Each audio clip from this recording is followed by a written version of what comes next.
UP में मंगलवार को जीएसटी का प्रस्ताव सर्वसम्मति से पास हो गया। इस दौरान सीएम योगी आदित्यनाथ ने कहा कि यूपी में आर्थिक सुधारों को लेकर के एक कोशिश की जा रही है।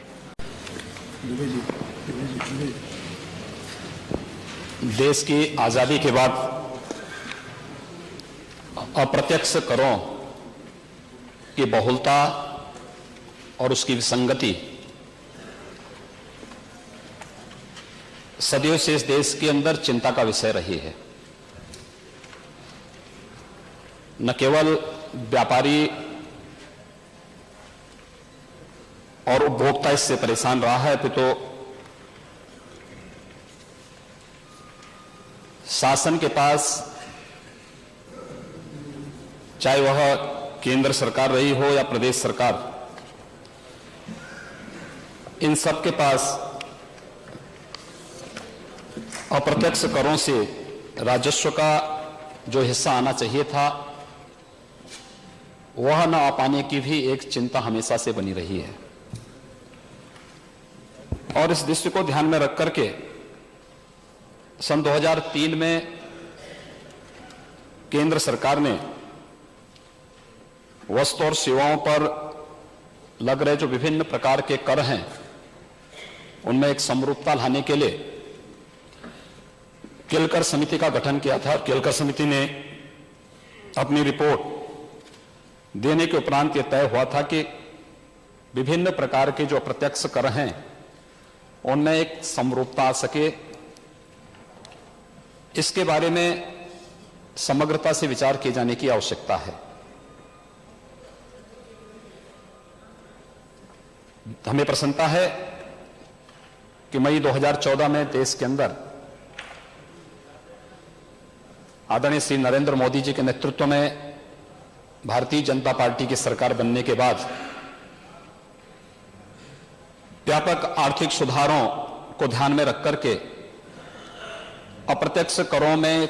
एक समरूपता लाने की दिशा से भी प्रयास प्रारंभ हुआ। वस्तु एवं सेवा कर यानी जीएसटी उसका प्रतिफल है और इस दिशा से आज उत्तर प्रदेश विधानसभा में इस महत्वपूर्ण विधेयक पर चर्चा प्रारंभ हो रही है। मैं सबसे पहले आपका आभार व्यक्त करता हूं और साथ ही साथ इस सदन में मैं प्रश्नकाल से यहां पर बैठ करके सुन रहा हूं कि तमाम गर्माहट के बाद भी प्रदेश के हित के बारे में सभी माननीय सदस्य बैठ करके चिंता कर रहे हैं। यह हम सबके लिए प्रसन्नता का विषय है और हम विश्वास करते हैं कि प्रदेश सरकार की पहले से ही जिस प्रकार की मंशा रही है जीएसटी के प्रति, आज हम सब बहस करके इस प्रस्ताव को सर्वसम्मति से पास करके यहां से भेजेंगे और इसीलिए मैं यहां पर आप सबसे अनुरोध करने के लिए यहां पर आया। महोदय, 2014 में केंद्र में सरकार बनने के बाद मैं ये कह दे, मैं प्रस्ताव करता हूँ इस सेवा के ऊपर विचार किया। उसी पे आ रहा हूं मैं। नहीं, इस पर ये लाइन पढ़ी जाती है। ठीक है, मैं प्रस्ताव करता हूँ विचार किया जाए। ठीक, आपकी अनुज्ञा से। केंद्र सरकार ने जिस जीएसटी अधिनियम को पारित किया था सर्वसम्मति से, वह इस सदन में भी हम सब के सामने चर्चा हो सके, इस दिशा से मैं प्रस्ताव करता हूं कि आपकी अनुज्ञा से उत्तर प्रदेश माल और सेवा कर अधिनियम 2017 पर इस सदन में विचार किया जाए। प्रस्तावना रख रहे हैं। प्रस्तावना रखने के बाद सभी माननीय सदस्य उस पर विचार कर लें और उसके बाद हम चाहेंगे कि जिस प्रकार से अब तक जीएसटी काउंसिल में प्रदेश की पूर्ववर्ती सरकार ने भी भाग लेकर के और प्रदेश सरकार ने जो भी प्रस्ताव जीएसटी काउंसिल में प्रस्तुत किए थे उन सबको जीएसटी काउंसिल ने लगभग सभी को स्वीकार किया है। मुझे लगता है कि सर्वसम्मति से संसद ने इस जीएसटी बिल को पास किया है। उत्तर प्रदेश विधानसभा जो देश का सबसे बड़ा लोकतंत्र का प्रतीक है, उसमें भी अगर सर्वानुमति से यह प्रस्ताव पारित होता है, यह विधेयक पारित होता है, तो एक अच्छा संदेश देश के अंदर जाएगा। इसलिए मैं इस प्रस्ताव पर अपनी बात रखने के लिए यहां पर खड़ा हुआ हूं।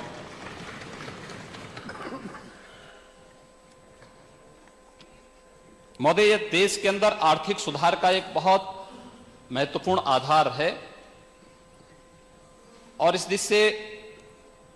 आज जो एक अवसर हम सबके सामने आया है कि हम प्रदेश के अंदर यानी देश के अंदर और प्रदेश के अंदर भी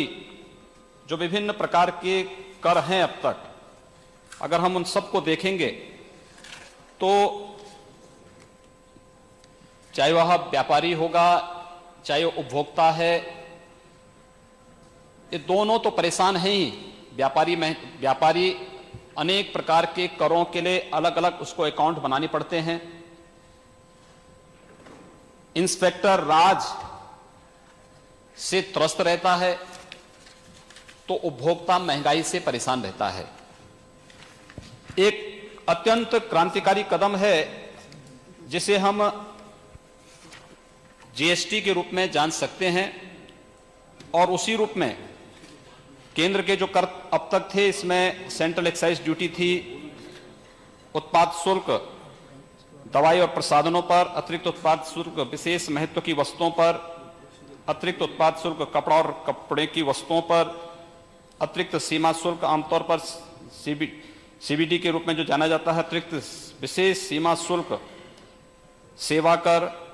केंद्रीय और राज्य अधिशुल्क और उपकर, और राज्य के अंदर भी जो तमाम प्रकार के टैक्स थे, जैसे राज्य वैट है, केंद्रीय बिक्री कर है, सुख साधन कर हैं, प्रवेश कर हैं, मनोरंजन और मनोरंजन कर स्थानीय निकाय द्वारा जो लगाए जाते हैं उनको छोड़ करके विज्ञापन पर कर, परचेज टैक्स, लॉटरी सट्टेबाजी और जुए पर कर, राज्य अधिशुल्क और उपकर, यानी जो वस्तुओं और सेवाओं से संबंधित हैं, ये विभिन्न प्रकार के जो कर हैं, इन सब में एक रूपता लाई जा सके, एक टैक्स लागू हो सके। इस दृष्टि से व्यापक सहमति के बाद जीएसटी काउंसिल और उत्तर प्रदेश सरकार की पूर्ववर्ती सरकार ने भी जीएसटी काउंसिल की 11 मीटिंगों में भाग लेकर के अपने जो बृहद प्रस्ताव प्रस्तुत किए थे, उनको जीएसटी काउंसिल ने भी अपनी सहर्ष सहमति दी और उसके उपरांत आज एक अवसर हम सबके सामने आया है कि हम उत्तर प्रदेश विधानसभा से भी जीएसटी बिल को पास करके भेजें और देश के अंदर आर्थिक सुधार की दिशा से जो महत्वपूर्ण एक प्रस्ताव हम सबके सामने आया है। क्योंकि हम सामाजिक समता की बात करते हैं, लेकिन सामाजिक समता के साथ साथ आर्थिक समता जब तक नहीं आएगी तब तक यह भेदभाव इसी प्रकार से बना रहेगा, चाहे उसकी चपेट में व्यापारी आए, चाहे उसकी चपेट में उपभोक्ता आए या समाज का कोई भी तबका आए। इस दिशा से अत्यंत महत्वपूर्ण है और इस पर 101वां संविधान संशोधन अधिनियम आपसी सहमति के साथ पास हो चुका है और उस पर अब प्रदेश की विभिन्न विधायिकाओं के द्वारा इस पर अपना अधिनियम पारित करके देश के अंदर इस आर्थिक सुधार के कार्यक्रम को आगे बढ़ाने जो एक गुरुत्वाधायित्व उनके ऊपर आ चुका है।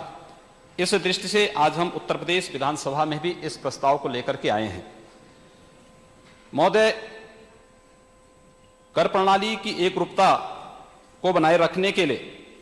जो संविधान संशोधन द्वारा अनुच्छेद 229(a) के माध्यम से जीएसटी काउंसिल गठन की व्यवस्था की है, उसमें जीएसटी काउंसिल को जीएसटी से संबंधित विभिन्न विषयों पर संस्तुति करने के अधिकार प्रदान किए गए हैं। इसकी संस्तुति पर ही केंद्र और राज्य सरकार की जो अग्रिम कार्रवाई होनी है वह निर्भर करेगी। इन जो संवैधानिक प्रावधान जो इसमें हैं, इसमें जो मॉडल जीएसटी कानून जीएसटी काउंसिल की संस्तुति के आधार पर तैयार किया गया है और जिसको भारत की संसद ने 101 संविधान संशोधन के माध्यम से देश में एक आर्थिक संघवाद की एक नई और प्रभावशाली अवधारणा प्रस्तुत की है, जिससे पूरे देश के अंदर एक समान कानून जीएसटी काउंसिल की संस्तुति के आधार पर लागू किया जा सके। जीएसटी काउंसिल में देश के वित्त मंत्री की अध्यक्षता में राज्यों के वित्त मंत्रियों और सदस्यों के रूप में प्रतिभाग की जो व्यवस्था है इसमें केंद्र का जो अधिकार है 1/3 है और जो विभिन्न राज्यों के सदस्यगण हैं, माननीय वित्त मंत्रीगण हैं, 2/3 अधिकार उनके पास है। हर कोई भी प्रस्ताव जो पारित जीएसटी काउंसिल करती है उसमें 3/4 बहुमत के साथ उन प्रस्तावों को पारित करने की व्यवस्था है। यह हम सबके लिए सुखद अनुभूति है कि अब तक जीएसटी काउंसिल की जितनी बैठकें हुई हैं, कोई 13 बैठकें हुई हैं, 13 में 11 में से पूर्ववर्ती सरकार के जो प्रतिनिधि थे उन्होंने भाग लिया था और उन्होंने जितने भी प्रस्ताव वहां दिए थे जीएसटी काउंसिल ने लगभग सभी को स्वीकार किया है। और मुझे लगता है कि आज जब एक अवसर आया है, क्योंकि 1 जुलाई से पूरे देश के अंदर जीएसटी लागू होना है और जीएसटी लागू तभी हो पाएगा जब देश की सभी विधानसभाओं के द्वारा इसे पारित करके भेज दिया जाएगा। उस दृष्टि से अब इस प्रस्ताव पर किसी भी अन्य प्रकार का कोई प्रश्न खड़ा न हो, इस दृष्टि से हम लोग चाहेंगे कि वस्तु और सेवाओं के संव्यवहार पर जो कर आरोपित किए जाने हैं तो सीजीएसटी तथा आईजीएसटी एक्ट संसद के द्वारा जो पारित किए गए हैं, राज्य के अंदर भी वस्तुओं और सेवाओं की आपूर्ति पर राज्य द्वारा आरोपित किए जाने वाले एसजीएसटी एक्ट राज्य की विधायिका से भी अब पारित किया जाना समीचीन होगा, क्योंकि एक महत्वपूर्ण विधेयक है और आर्थिक सुधार की दृष्टि से अत्यंत महत्वपूर्ण है। मैं आपका आभारी हूं। कल आपने उत्तर प्रदेश विधानमंडल के सभी माननीय सदस्यों के लिए इस दृष्टि से एक कार्यशाला का आयोजन भी किया था। अनेक महत्वपूर्ण सुझाव उसमें आए थे। मुझे लगता है कि जब हम लोग इस प्रस्ताव का अंत में जवाब देंगे चर्चा के बाद, तो उन सबको हम बता भी देंगे, लेकिन हम इस बात को मान सकते हैं कि यह प्रस्ताव देश के व्यापक हित में है, आर्थिक सुधार की दृष्टि से एक रूपता लाने की दृष्टि से अत्यंत महत्वपूर्ण है, उपभोक्ताओं के हित में है और व्यापारियों के हित में भी है। इस विधेयक के पारित होने से बहुत सारी चीजें ऐसी हैं जिनमें प्रदेश को कुछ क्षेत्रों में राजस्व का घाटा अवश्य होगा, क्योंकि कल एक माननीय सदस्य ने इस बात पे चर्चा वहां जरूर की थी। उन्होंने कहा था कि जो फूड ग्रेन है, गेहूं है, चावल है, दाल है, इन सब पर क्या हम जीएसटी लागू करेंगे। मुझे लगता है कि अब तक प्रदेश को जितने भी इस प्रकार के जो फूड ग्रेन थे, गेहूं, दाल, चावल आदि पर 4% की दर से जो कर था उससे 700 करोड़ का राजस्व प्राप्त होता था। चारकोल पर 10 करोड़ का मिलता था, कोल और कोक पर 250 करोड़ प्राप्त होता था और अन्य इस प्रकार के उत्पाद थे जिन पर प्रदेश को एक राजस्व का लाभ होता था। खाद्य तेल और वनस्पति पर भी 300 करोड़ का मिलता था। जीएसटी लागू होने के बाद ये सब इससे मुक्त हो जाएंगे, यानी आम जनता को उससे राहत होने वाली है, उपभोक्ताओं को राहत होने वाला है। लेकिन केंद्र सरकार ने इस बात की गारंटी दी है। देखिए, जीएसटी लागू होना एक व्यापक आर्थिक सुधार का एक बहुत महत्वपूर्ण एक क्रांतिकारी कदम है और इतना महत्वपूर्ण कदम होने के बाद पूरे देश को, देश के यशस्वी प्रधानमंत्री श्री नरेंद्र मोदी जी के प्रति आभार व्यक्त करना चाहिए कि उन्होंने देश के अंदर आर्थिक एकरूपता लाने के लिए जो एक महत्वपूर्ण कदम उठाया है। राज्यों को होने वाले राजस्व की हानि की भरपाई करने के लिए केंद्र सरकार ने इस बात के लिए, जीएसटी काउंसिल ने इस बात के लिए आश्वस्त किया है कि 5 वर्ष तक जब तक कि राजस्व की वो भरपाई राज्य सरकार उन संसाधनों से पुनः कर नहीं पाएगी, तब तक 5 वर्ष तक केंद्र सरकार उन राजस्व की होने वाली हानि को भरपाई स्वयं करेगी। एक महत्वपूर्ण कदम है। इससे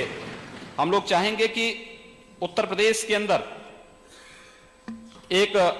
महत्वपूर्ण दायित्व हम सब के ऊपर आ चुका है। दूसरा, पूरा देश एक मार्केट होगा। अब तक होता क्या है कि उत्तर प्रदेश के अंदर से अगर कोई सामान हमें बिहार भेजना है, बॉर्डर पर बैरियर होते हैं। वहां पर क्या हो रहा है हर व्यक्ति जान रहा है। उत्तर मध्य प्रदेश से कोई सामान उत्तर प्रदेश के अंदर आ रहा है, बॉर्डर पर बैरियर के माध्यम से फिर जो उत्पीड़न होता है व्यापारियों का, जो उत्पीड़न होता है ट्रांसपोर्टर्स का, उसके बाद उनके साथ जिस प्रकार की आगे की स्थितियां पैदा होती हैं वह अत्यंत ही अमानवीय होती हैं। हमें जो भी स्थितियां जीएसटी काउंसिल के माध्यम से अब प्रारंभ होने वाली हैं वो अत्यंत महत्वपूर्ण है। एक तो वस्तुओं की आवाजाही के बैरियर को समाप्त करना है, दूसरा यह महत्वपूर्ण है कि इसमें मानव हस्तक्षेप कम से कम हो। ये सब अपने आप देखेंगे कि उसको एक ऐसे मैकेनाइज्ड ढंग से सारी व्यवस्था को प्रारंभ करने जा रहे हैं कि न कर की चोरी हो पाएगी और न कर इतना अधिक होगा कि व्यापारी भरने से भरे डरेगा, न उसको 10 जगह चक्कर लगाने पड़ेंगे। स्वाभाविक रूप से अगर कोई भी व्यापारी कर भरना चाहता है लेकिन वह इंस्पेक्टर राज से सबसे ज्यादा त्रस्त होता है, कितने अकाउंट वह भरे, कितने अकाउंट को तैयार करें, इस दिशा से भयभीत होता है और उसके कारण कर की चोरी अंत में होती है, राजस्व का घाटा राज्य को होता है।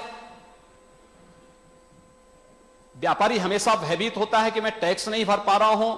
वह भरना चाहता है लेकिन वह 10 जगह जाना नहीं चाहता और अंततः जो महंगाई बढ़ती है, एक ही उत्पाद पर, एक ही वस्तु पर कई स्थानों पर लगने वाला टैक्स, यह सबको समाप्त करने की व्यवस्था। क्योंकि टैक्स आप मैन्युफैक्चर तैयार करेंगे लेकिन उसका उपभोक्ता जहां होगा वहां अंतिम स्टेज पे जाके उस पर टैक्स लगने की व्यवस्था। और मुझे लगता है कि उत्तर प्रदेश देश का सबसे बड़ा राज्य है, सबसे बड़ा उपभोक्ता प्रदेश भी है। उत्तर प्रदेश इससे सर्वाधिक लाभान्वित होने वाला स्टेट होगा। इस दृष्टि से उत्तर प्रदेश की जो स्थिति है उसको ध्यान में रखते हुए हम लोगों को उत्तर प्रदेश विधानसभा में और उत्तर प्रदेश विधानमंडल से इस प्रस्ताव को अगर हम पारित करके भेजते हैं तो देश के अंदर एक अच्छा संदेश जाएगा। और मैं अपने सभी सदस्यों से इस बारे में अनुरोध करूंगा कि यह एक महत्वपूर्ण प्रस्ताव है और पूर्व में भी पूर्ववर्ती सरकारों ने जो सहमति इसके प्रति और जो प्रतिबद्धता पहले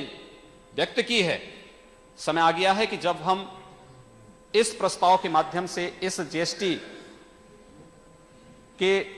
इस विधेयक को पारित करके अपनी प्रतिबद्धता को दोहराएं और देश के अंदर आर्थिक एकरूपता लाने के लिए आदरणीय प्रधानमंत्री जी के द्वारा